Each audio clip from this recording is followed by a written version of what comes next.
Hello, this is Eunice with Fix Your Sister's Crown. All week I've been sharing my funny stories, which funny to me might not be funny to you, but just to give us something a little light to think about. The Bible says that laughter serves the soul as medicine. And there's so much going on in the world. We're being quarantined, we're practicing social distancing, and sometimes people feel lonely, sometimes people feel overwhelmed and anxious about what's going on in the news and their Facebook feed and Instagram's posts and just so much. So all week I've been sharing different little tidbits of my past life, hoping, it make you smile or laugh. I know I've been laughing, reminiscing on all these things. Like my niece said, she think I'm corny. So some things that's funny to me is not funny to nobody else, but I laugh. So here it is, episode 4. I mentioned in the other episode how I got saved when I was 14. And when I turned 19, I had backslid. That's what believers say when, you no longer... You ain't even thinking about God at all. Ain't thinking about the church, ain't thinking about living right, just want to do what you want to do. So between the ages of 19 and 23, that's what I did. I just kind of went out there a little bit. So I'll never forget this one.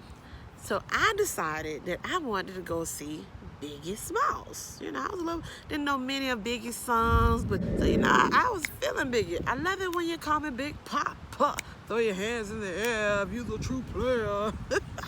So, I wanted to go see Biggie. So we got our tickets, and me and my friend, and I drove out to see Biggie.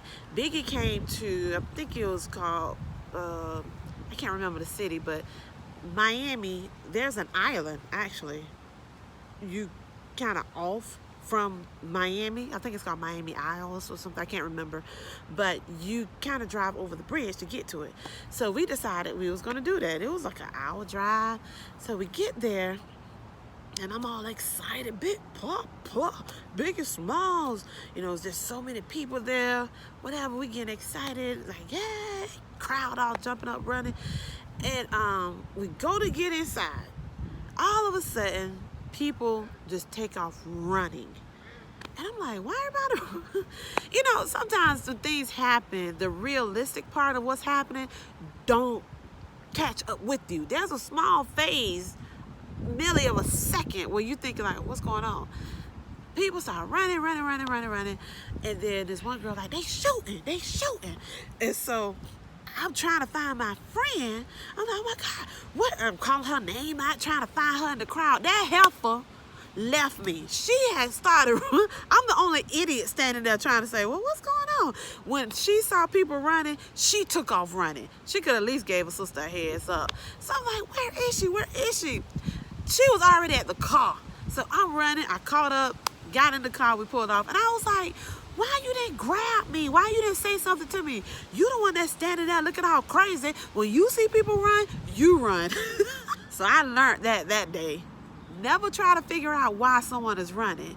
When they run, you run. Come on. Hot, sicker than your average. Pop a twist cabbage off instinct. Don't think, stink pink gators. My Detroit players. Tim's for my hooligans in Brooklyn. That's dead right. If they head right, Biggie there every night. Papa been smooth since days of under rules. Never lose, never choose to. Bruise, cruise, who? Do something to us. Talk, go through us.